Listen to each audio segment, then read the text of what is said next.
Texas সীমান্তে অবৈধ অনুপ্রবেশকারীদের গ্রেফতার করতে পারবে পুলিশ। তাদেরকে আদালতের মাধ্যমে নিজ নিজ দেশে ফেরত পাঠানো হবে। সোমবার এমন বিধান সম্বলিত একটি বিল অনুমোদন করেছেন টেক্সাসের রিপাবলিকান গভর্নর গ্রেগ অ্যাবট। সীমান্তে শরণার্থীদের ঢল সামলাতে ব্যর্থতার জন্য বাইডেন প্রশাসনকে দায়ী করেছেন তিনি। টেক্সাসের নতুন এই আইন ফেডারেল সরকারের আইনি চ্যালেঞ্জের মুখে পড়তে পারে বলে মনে করছেন বিশ্লেষকরা। আগামী মার্চে আইনটি কার্যকর হওয়ার কথা।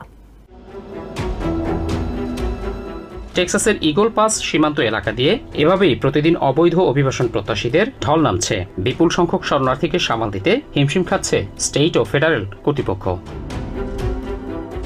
অবৈধ শরণার্থীদের অনুপ্রবেশ ঠেকাতে এবার কঠোর পদক্ষেপ নিলেন টেক্সাসের রিপাবলিকান গভর্নর গ্রেগ অ্যাবট। তিনি সীমান্তে বিশৃঙ্খলার জন্য বাইডেন প্রশাসনকে দায়ী করে সোমবার একটি বিলে সই করেন। অ্যাবটের আশা, এই আইনের ফলে টেক্সাস সীমান্ত দিয়ে অবৈধ অনুপ্রবেশ 50 থেকে 75% কমে আসবে।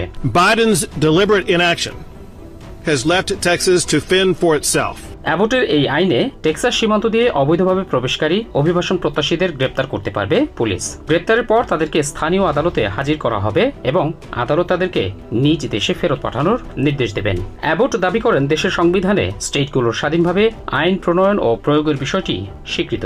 To the United States Constitution to empower states to take action to defend themselves. 2024 সালের মার্চ মাস থেকে আইনটি কার্যকর হবে। প্রথমবার অনুপ্রবেশের পর দ্বিতীয় দফায় একই অপরাধের জন্য কারাভোগের বিধান রয়েছে এই আইনে। তবে আইনটির সমালোচনা করছেন অনেকেই। We can block this law before it is ever used to harass. এদিকে সীমান্ত সংক্রান্ত বিষয়গুলো দেখভালের দায়িত্ব মূলত ফেডারেল সরকারের হাতে। তাই সীমান্ত নিয়ে অ্যাবটের নতুন আইন ফেডারেল কর্তৃপক্ষের চ্যালেঞ্জের মুখে পড়তে পারে বলে আশঙ্কা বিশ্লেষকদের। শরণার্থীদের ঢল সামলাতে সীমান্তের ক্রসিংগুলো বন্ধ করে দিয়েছে কর্তৃপক্ষ। অ্যারিজোনার লুকভেল পয়েন্ট, ক্যালিফোর্নিয়ার পেডিস্ট্রিয়ান এন্ট্রান্স, নিউ মেক্সিকোর রেল ব্রিজ এবং টেক্সাসের রেল ব্রিজ ও সড়কপথের ক্রসিং বেশিরভাগ সময়ই বন্ধ থাকছে। এর ফলে দেশের ব্যবসা বাণিজ্য ক্ষতিগ্রস্ত হচ্ছে বলে জানালেন ব্যবসায়ীরা। Greatly impacted because a lot of our customers are from Mexico.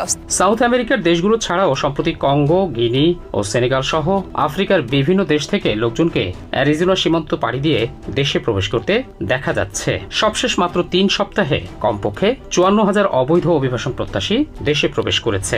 এর বাইরে আরো অনেকে নজরদারি ফাঁকি দিয়ে প্রবেশে সক্ষম হয়। অথচ স্টেটের সীমান্ত এলাকাগুলোতে নেই বর্ডার পেট্রোল বাহিনীর নজরদারি। গণমাধ্যমের প্রতিবেদন অনুযায়ী এসব অবৈধ শরণার্থীরা মেক্সিকোর মাদক চোরাকারবারীদের দ্বারা নিয়ন্ত্রিত।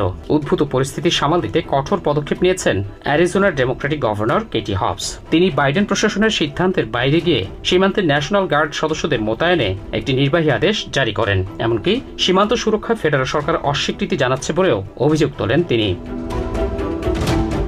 সীমান্ত সুরক্ষায় বর্তমান বাইডেন প্রশাসন কিছুই করছে না এমন অভিযোগ তুলে অ্যালাবামার রিপাবলিকান সেনেটর টমি টাবারভিল বলেন, প্রেসিডেন্ট বাইডেন দেশে অবৈধ শরণার্থীদের আমন্ত্রণ জানাচ্ছেন।